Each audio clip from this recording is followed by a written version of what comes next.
ठीक है, तो स्टार्ट करते हैं फिर। ठीक है, so this is your chapter 6, application of derivatives. Okay, यानी कि अब हम डिफरेंशिएशन को कहाँ कहाँ यूज कर सकते हैं वो हम देखेंगे। तो एप्लीकेशन ऑफ डेरिवेटिव्स एओडी में टोटल 3 टॉपिक्स है। पहला है rate of change of quantities. ठीक है, ये आप ऑलरेडी सर के साथ कर चुके हो। दूसरा टॉपिक है इसमें इंक्रीजिंग एंड डिक्रीजिंग फंक्शंस।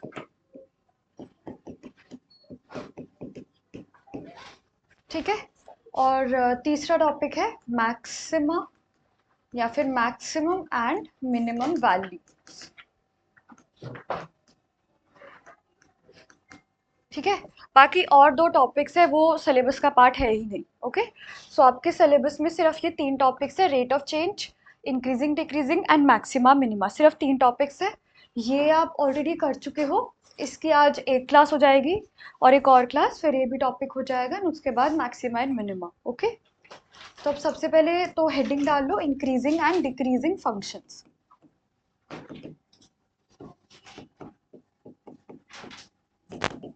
सबसे पहले हेडिंग डाल लो increasing and decreasing functions. Okay, now increasing and decreasing functions क्या होते हैं वो देखते हैं अब हम। फॉर एग्जांपल यहाँ पर हम एक कर्व ले रहे हैं। ठीक है, कर्व है। ठीक है, एफ एक्स की वैल्यू क्या है यहाँ पर, कर्व की इक्वेशन क्या बनेगी, F x is equal to X square. ठीक है, तो ये हमारा कर्व है। हमेशा आपको जब भी आप इंक्रीज कर रहा है कर्व या डिक्रीज कर रहा है तो हमेशा लेफ्ट टू राइट में चेक करना है। ठीक है, नाउ वाई एक्सिस है ये, वाई एक्सिस के सबसे पहले आप लेफ्ट में देखेंगे, वाई एक्सिस के लेफ्ट में ये जो कर्व है ये डिक्रीज कर रहा है, नीचे जा रहा है या ऊपर जा रहा है, नीचे जा रहा है, नीचे आ रहा है। इसका मतलब क्या है, लेफ्ट टू राइट में ये कर्व क्या है, this will be an increasing function. Okay, और एक्स स्क्वायर राइट में क्या है, ऊपर जा रहा है नीचे आ रहा है, ऊपर जा रहा है ना। लेफ्ट टू राइट में ही हमेशा चेक करना होता है। तो left to right Y axis के राइट में क्या है, ये एक इंक्रीजिंग फंक्शन है। क्लियर है। सो डिक्रीजिंग फंक्शन क्या होता है, एक ऐसा फंक्शन जो पूरे टाइम डिक्रीज कर रहा हो, और इंक्रीजिंग फंक्शन क्या होता है, पूरा टाइम इंक्रीज कर रहा हो, वो होता है इंक्रीजिंग फंक्शन। और हमेशा आपको चेक करना है लेफ्ट से राइट के बीच में। ठीक है, बाकी सिंपल आप इतना भी समझ सकते हो कि यहाँ पर दोनों ही इंक्रीज कर रहे हैं, एक्स और वाई दोनों ही बढ़ रहे हैं। ठीक है, बट अगर हम अब इसको लेफ्ट से राइट में देखेंगे, यहाँ पर एक्स बढ़ रहा है तो वाई भी राइज कर रहा है, एक्स बढ़ रहा है तो वाई भी राइज कर रहा है। तो दोनों में यहाँ पे क्या है, दोनों में डायरेक्ट रिलेशनशिप है। क्लियर है। यहाँ पर एक्स को अगर हम बढ़ा रहे हैं, एक्स को हम बढ़ाएंगे तो इस तरफ बढ़ाएंगे ना, जीरो के क्लोज आएगा। अगर हम एक्स को बढ़ा रहे हैं तो वाई क्या हो रहा है, वाई कम हो रहा है ना, क्योंकि यहाँ पर क्या है, यहाँ पर -4 -3 -2 -1 और यहाँ पर 0 हो गया। ओके, यहाँ पर क्या है 1 2 3। तो यहाँ पर अगर हम x को बढ़ा रहे हैं तो y क्या हो रहा है, y फॉल हो रहा है। तो यहाँ पर x और y के बीच में रिलेशनशिप कैसा है, इनवर्स इनडायरेक्ट रिलेशनशिप है, इसीलिए फंक्शन क्या है, डिक्रीजिंग फंक्शन। तो हमेशा जब भी आप सिंपल मैथमेटिकली चेक करोगे तो हमेशा लेफ्ट से राइट में ही चेक करना है। ओके, बाकी 2-3 कर्व आपको और दिखा रही हूँ, उसको देखकर आप बताएंगे।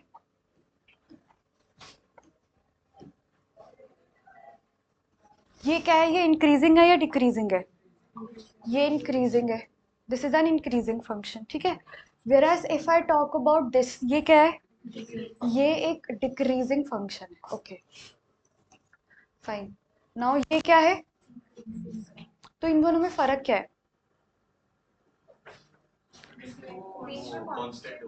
हाँ, तो ये इंक्रीजिंग है वेयरएज ये स्ट्रिक्टली इंक्रीजिंग होगा। क्लियर। तो ये भी अकेला इंक्रीजिंग नहीं, ये क्या होगा, स्ट्रिक्टली इंक्रीजिंग। और ये अकेला डिक्रीजिंग नहीं, ये क्या होगा, स्ट्रिक्टली डिक्रीजिंग। ठीक है, सिमिलरली यहाँ पर अगर मैं ये वाला कर्व बनाऊं तो ये क्या होगा, स्ट्रिक्टली डिक्रीजिंग फंक्शन। ठीक है, तो अकेला डिक्रीजिंग और स्ट्रिक्टली डिक्रीजिंग में डिफरेंस समझ आया। ठीक है, अब मैथमेटिकली क्या होगा वो देख लेते हैं। Mathematically if F dash x, मतलब डिक्रीजिंग है इंक्रीजिंग हम कैसे चेक कर रहे हैं, डिक्रीजिंग है इंक्रीजिंग का मतलब क्या होता है, स्लोप ऑफ द कर्व है ना, स्लोप ऑफ द कर्व क्या होता है, F dash x. Clear. Now अगर F dash x is greater than और इक्वल टू 0 तो हम उसको बोलेंगे then this is increasing function. Clear.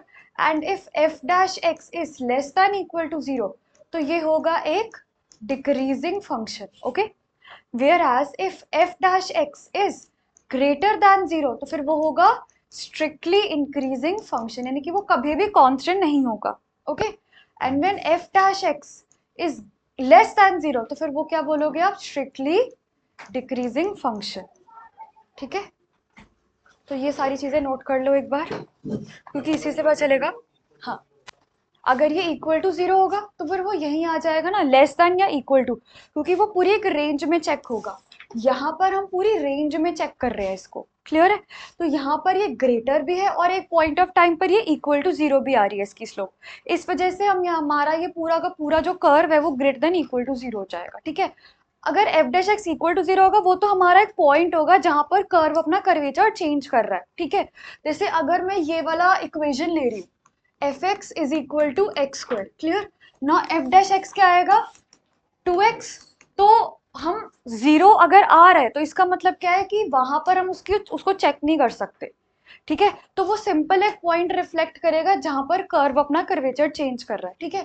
यहाँ पर अगर वो 0 आ रहा है तो इसका मतलब x की वैल्यू क्या है, 0। तो ये क्रिटिकल पॉइंट है जहां पर कर्व गिरते गिरते बढ़ने लग गया, ठीक है।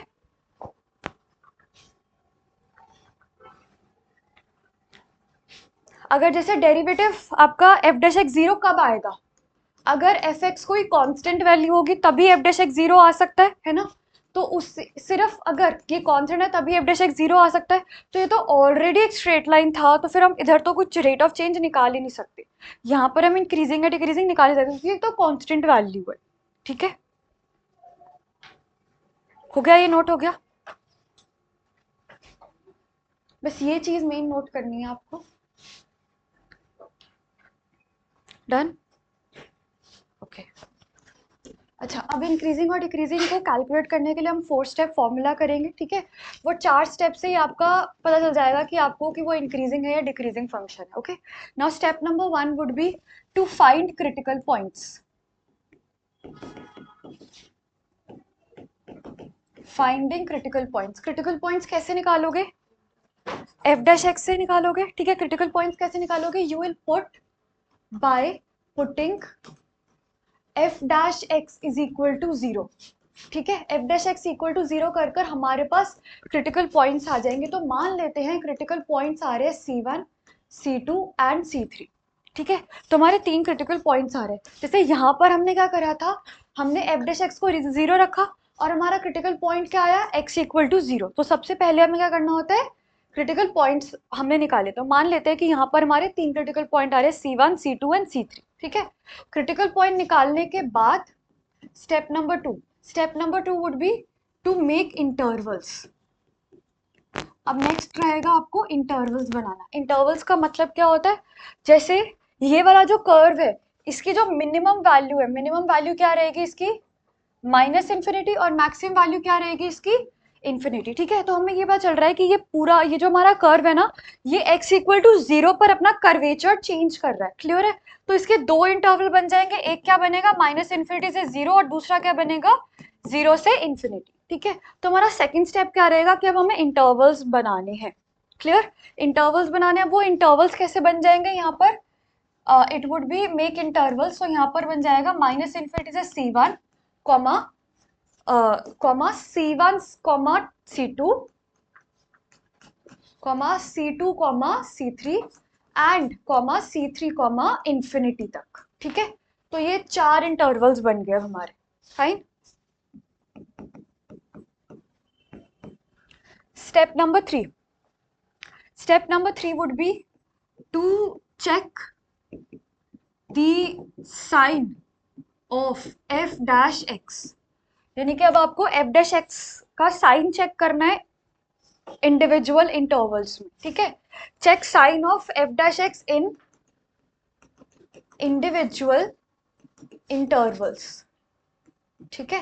अब आपको एक एक इंटरवल के बीच में एफ डैश एक्स का साइन चेक करना है, क्लियर, ठीक है। एक बार इसको समझ लो पीछे, फिर लिख लेना, हटा नहीं रही हूँ। यहाँ पर देखो हमारा पहला इंटरवल क्या था, माइनस इन्फिनिटी से 0, क्लियर है।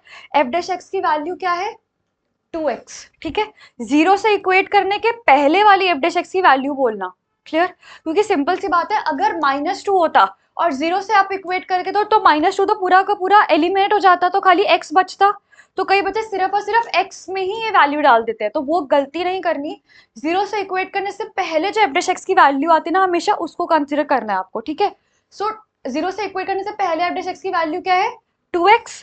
तो यहाँ इसके बीच में कोई एक वैल्यू बोलो, -1।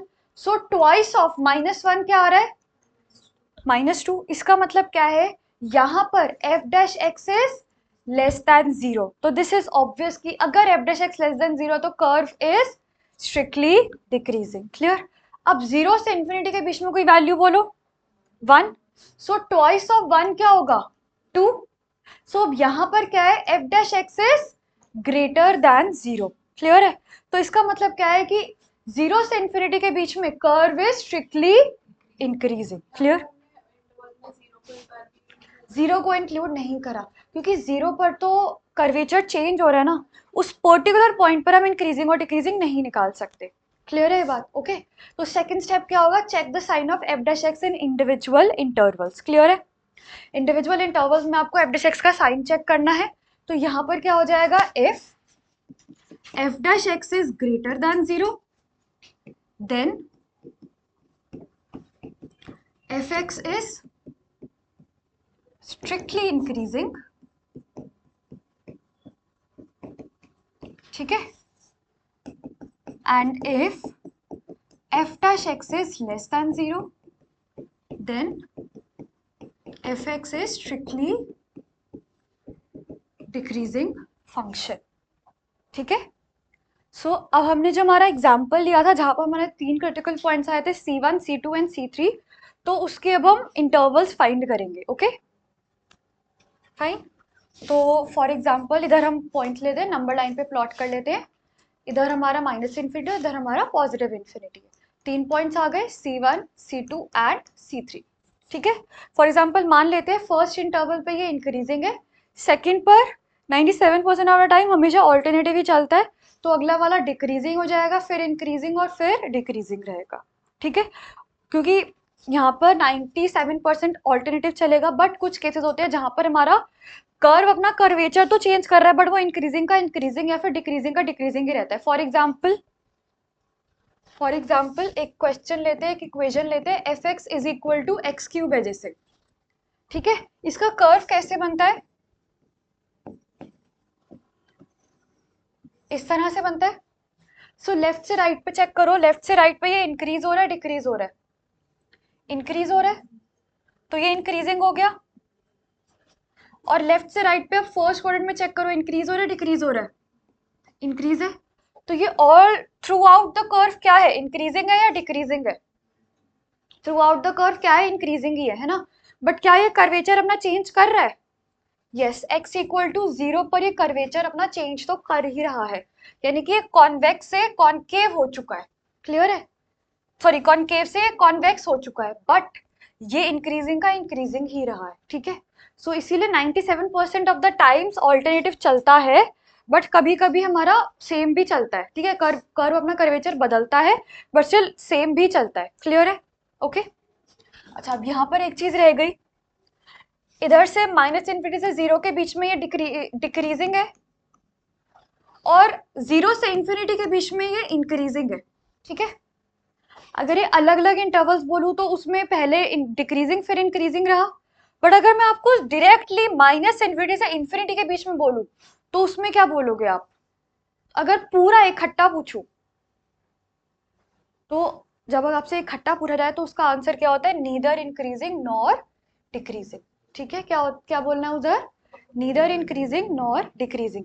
लाइक अगर मैं बोलूँ साइन एक्स का जो कर्व है, साइन एक्स का कर्व इस तरह से होता है, 0 से π/2 के बीच में इंक्रीजिंग है, π/2 से π के बीच में डिक्रीजिंग है। और अगर मैं आपको 0 से π के बीच में पूछूं तो क्या बोलोगे, नीदर इंक्रीजिंग नॉर डिक्रीजिंग, ठीक है। किसको समझ नहीं आया ये एक बार बता दो, साइन एक्स वाला हो गया, ओके ठीक है fine. Now last is step number 4। Step number 4 would be to write the conclusion, okay. Step number 4 क्या होता है, टू राइट कंक्लूजन, बट बस एंड में आपको कंक्लूजन लिखनी है। और वो कंक्लूजन क्या है, जैसे हमें बस एफ डैश एक्स की वैल्यू चेक करना है इंक्रीजिंग और डिक्रीजिंग के हिसाब से। सो आपको क्या लिखना है, that F x is increasing in minus infinity comma C1 union C2 comma C3 and fx is decreasing in C1 comma C2 union C3 comma infinity. ठीक है, सो ये 4 स्टेप आपको फॉलो करने हैं इंक्रीजिंग और डिक्रीजिंग फंक्शंस निकालने के लिए।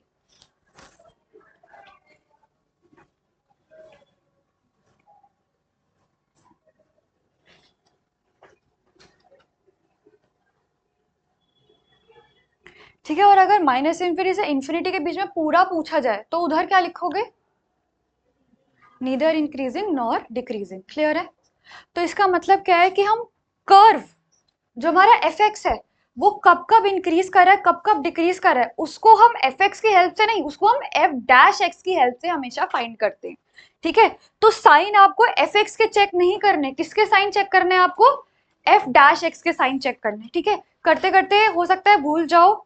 ठीक है, तो बहुत अच्छे से ध्यान रखना है कि एफ एक्स इंक्रीजिंग है डिक्रीजिंग है वो आपको एफ एक्स के साइन से नहीं, एफ डैश एक्स के साइन से पता चलेगा। क्लियर है? ओके, एफ डैश एक्स का मतलब क्या होता है, स्लोप ऑफ द कर्व। ठीक है, अब कर्व हमारा इंक्रीज कर रहा है या डिक्रीज कर रहा है उसका हमें पता कैसे चलेगा, using the slope of the curve. Correct? ठीक है, चलो अब एक क्वेश्चन लिखेंगे।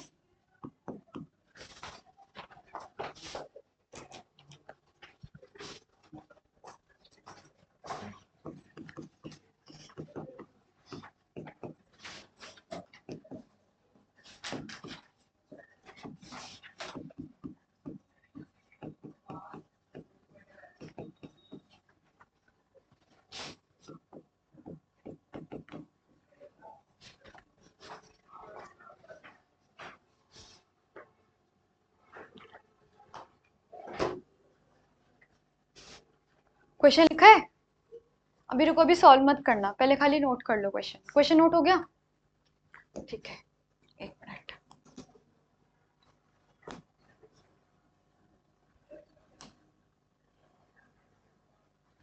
अब एक बार मुझे इक्वेशन बताओ,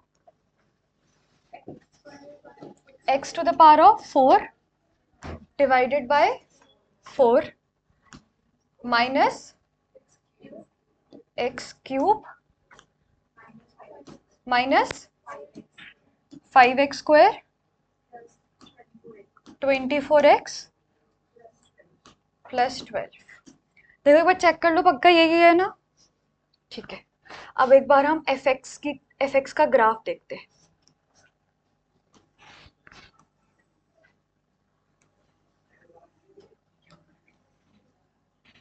ठीक है, तो ये इस कर्व का ग्राफ बन रहा है। क्लियर? अब हमें क्या देखना है कि ये कब कब इंक्रीजिंग है और कब कब डिक्रीजिंग है। फाइन, सो इंक्रीजिंग या डिक्रीजिंग देखने के लिए क्या करना है आपको, ये देखना है कि कर्व का कर्वेचर किन किन पॉइंट्स पे चेंज हो रहा है। सबसे पहले गिरता गिरता इधर इंक्रीज हो रहा है, तो यानी कि पहला ये -3 हो गया इसका क्रिटिकल पॉइंट। उसके बाद फिर थ्रू आउट इंक्रीजिंग है यहाँ पर फिर ये फॉल होने लग गया, तो दूसरा क्रिटिकल पॉइंट क्या हो गया, x इक्वल टू 2। उसके बाद ये नीचे फॉल डिक्रीज कर रहा है, उसके बाद इस पॉइंट के बाद ये इंक्रीज करना शुरू हो गया, यानी कि इसके 3 क्रिटिकल पॉइंट आ गए, x equal to -3, 2 and 4। 3 critical points है। क्लियर? तो हमें आंसर पहले से ही पता है कि x की 3 वैल्यू है, -3, 2 एंड 4 कर्व को देखकर।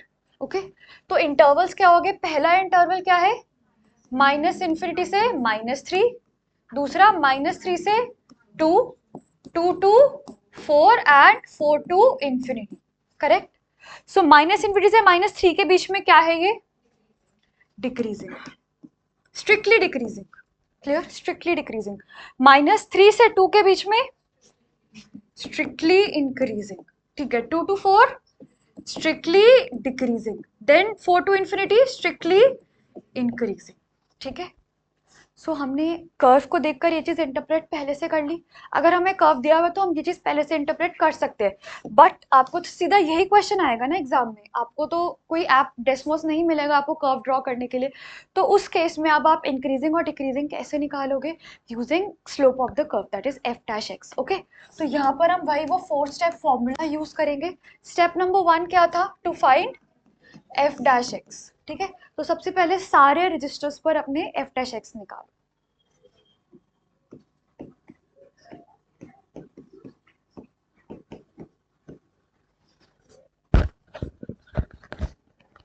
अभी 0 से इक्वेट मत करना, एफ डैश एक्स आ गया।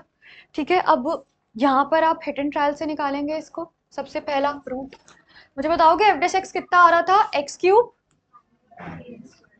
3x square.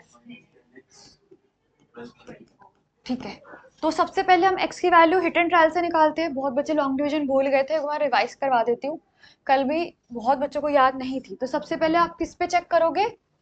किस पे चेक करोगे? x इक्वल टू 1 पे चेक करो। x इक्वल टू 1 पे चेक करो और बताओ कि यहाँ पर अगर आप x को 1 डालते हो तो 0 आ रहा है, नहीं आ रहा? नहीं आ रहा, तो x इक्वल टू 1 इसका एक रूट नहीं है। ठीक है, x इक्वल टू -1 पे चेक करो, 0 आ रहा है, नहीं आ रहा? तो ये भी इसका एक रूट नहीं है। ठीक है, x इक्वल टू 2 पे चेक करो,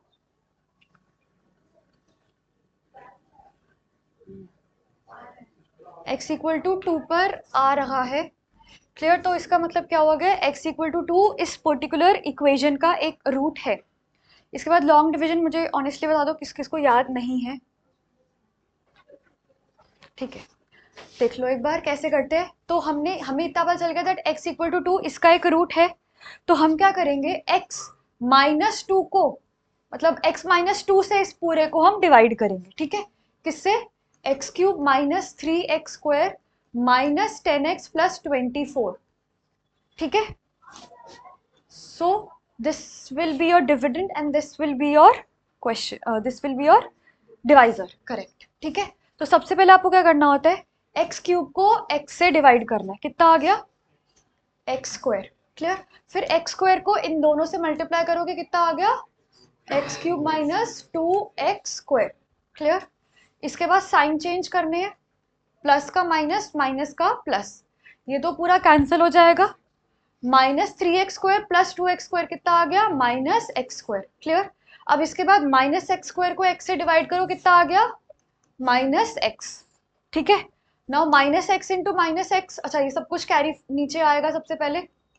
ठीक है, अब इसके बाद -x into x -x² and plus 2x। Clear? इसके बाद माइनस का प्लस साइन चेंज, प्लस का माइनस साइन चेंज, ये कैंसिल हो गया। सो -10x माइनस 2x कितना हो गया? -12x, और ऊपर से और 24 आ गया। ओके, अब -12x को x से डिवाइड करोगे, कितना आ गया?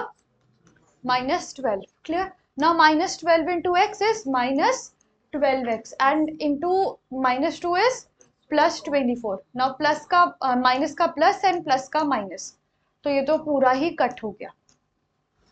फाइन, तो इसका मतलब क्या है कि ये जो हमारी क्यूबिक इक्वेशन है, अब ये क्या बन गई है? एक रूट तो इसका x माइनस 2 तो है ही है। ठीक है, और दूसरा क्वाड्रेटिक इक्वेशन बन गई है जो कि आपका क्वेश्चन है, that is x² minus x minus 12। Fine, now इसको क्वाड्रेटिक इक्वेशन को फर्दर सॉल्व करोगे तो ये क्या आएगा? x² minus 4x plus 3x minus 12। Now ये क्या आ गया? x minus 2 into x minus 3 into x minus plus 3। ठीक है, एंड x माइनस 4। ठीक है, सो ये हमारा आंसर आ चुका है। फाइन,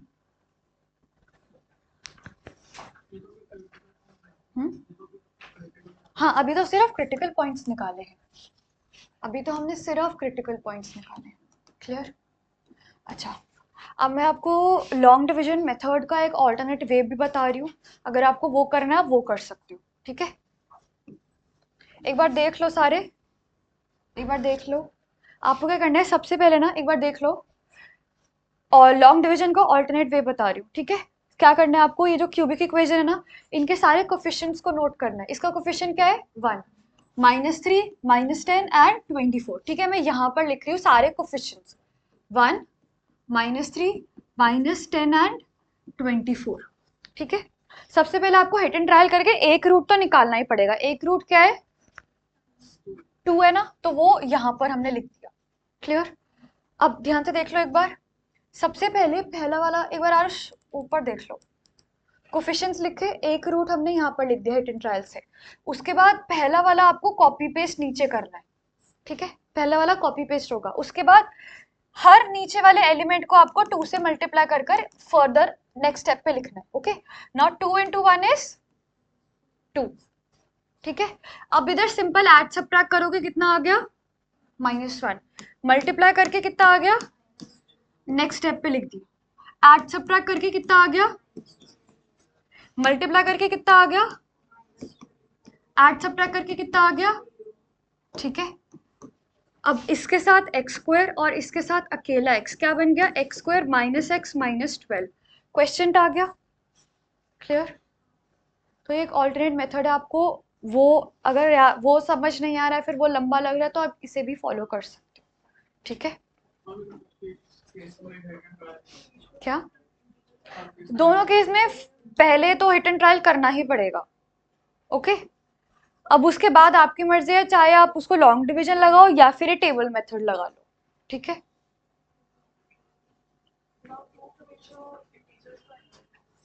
नहीं जरूरी नहीं है।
हो गया?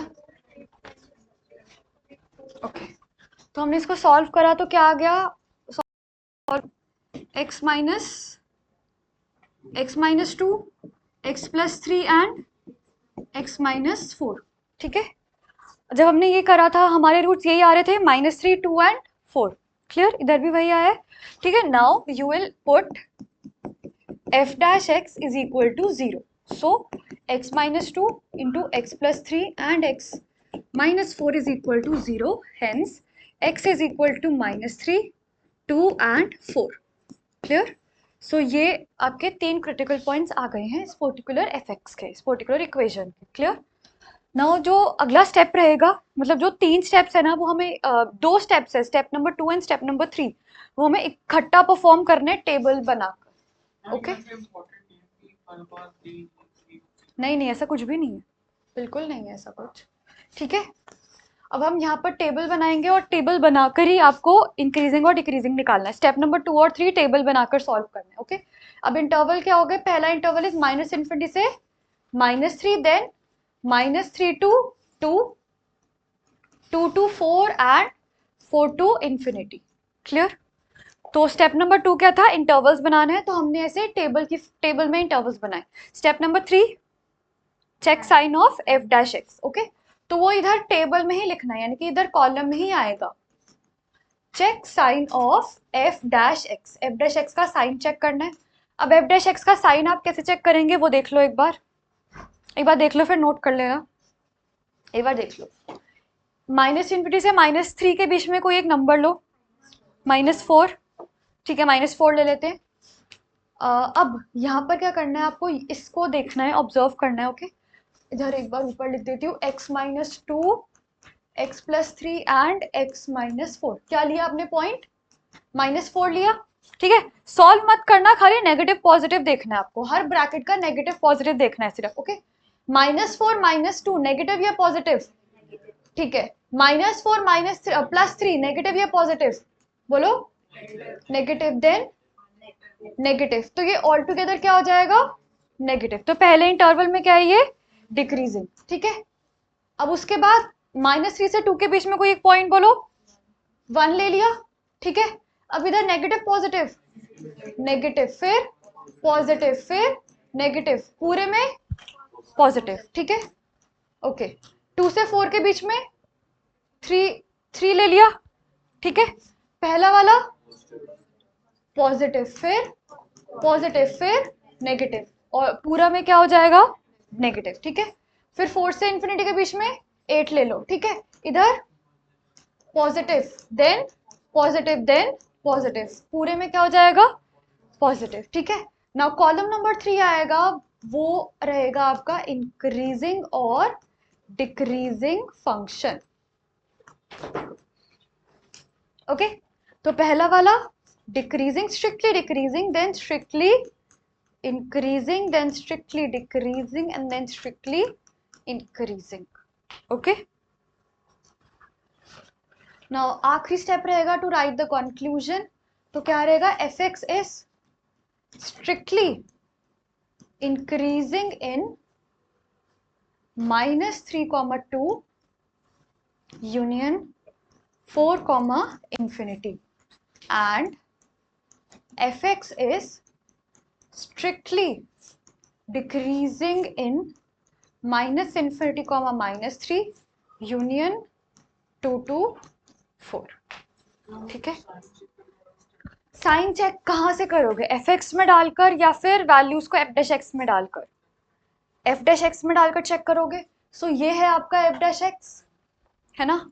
इसमें बस हमने क्या करा, हर एक इंटरवल का कोई भी पॉइंट ले लो अपनी मर्जी से, -3 मत लेना क्योंकि उस पर तो कर्व अपना कर्वेचर चेंज कर रहा है ना, तो जस्ट पहले वाला पॉइंट आप लोगे और उसको आप इसमें डाल के देखोगे। खाली नेगेटिव पॉजिटिव डालने की देखने की जरूरत है, पूरी की पूरी वैल्यू निकालने की जरूरत ही नहीं है, ठीक है। क्योंकि इतना मल्टीप्लाई क्यों करना जब हमें नेगेटिव पॉजिटिव साइन से पता चल रहा है, तो ठीक है। तो बस आपने कोई एक वैल्यू ली, फॉर एग्जाम्पल इसके बीच में आपने -4 ले लिया, सो -4 -2 नेगेटिव आएगा, -4 +3 भी नेगेटिव आएगा, -4 भी नेगेटिव आएगा। तो 3 नेगेटिव नंबर को जब आप मल्टीप्लाई करोगे तो भी तो एक नेगेटिव ही आएगा, यानी कि इसका मतलब क्या है, F dash x is less then 0, इसका मतलब क्या हुआ, that it is decreasing, strictly decreasing. Clear है। एफ एक्स का साइन से क्या पता चलेगा, एफ एक्स का साइन कैसे चेक होगा, हाँ, और ग्राफ इंक्रीजिंग है डिक्रीजिंग है किससे पता चलेगा, उसकी स्लोप से या कर्व को देखकर, कर्व को देख के पता चलेगा। मतलब अगर हमारे पास कर्व अगर नहीं है तो कैसे पता चलेगा, स्लोप से, और स्लोप क्या होता है, tan थीटा, यानी कि डेरिवेटिव। तो एफ डैश एक्स ही तो आ गया, किसका, एफ एक्स का साइन। एफ एक्स तो कर्व ही है ना खुद ही, एफ एक्स के इंटरवल्स पे चेक होगा। एफ एक्स का साइन जैसे फॉर एग्जाम्पल x² + 70 है, जैसे ये हमने कर्व लिया, इसका साइन कैसे चेक होगा, इसको अगर आप 0 से इक्वेट करोगे तो फिर क्या आएगा, तो खाली x की वैल्यू आएगी, तो फिर तो खाली सॉल्यूशन ऑफ x आएगा, है ना। तो हमें x का सॉल्यूशन नहीं निकालना है, हमें यहाँ पर क्रिटिकल पॉइंट निकालना है, जहाँ पर कर्व अपना कर्वेचर चेंज कर रहा है, और कर्व अपना कर्वेचर चेंज करने का मतलब क्या है, स्लोप ऑफ द कर्व क्या है, ठीक है। थैंक यू, हो गया वाला क्वेश्चन, ठीक है। 2018 का है ये क्वेश्चन। अगला लिखो अब,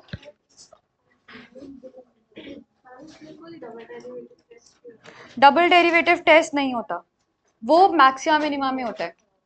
बहुत ध्यान से करना, क्योंकि मैक्सिमा मिनिमा भी सिमिलर सा रहेगा, वहां पर बस आपको डबल डेरिवेटिव करना होता है। ओके, तो बहुत ध्यान से ये चीज समझ लेना।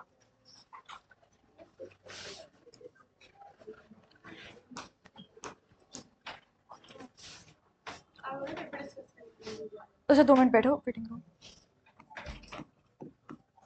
ओके, नेक्स्ट क्वेश्चन नोट करो। F x is equal to 4x cube minus 3x square minus 72x plus 30 where x is not equal to 0।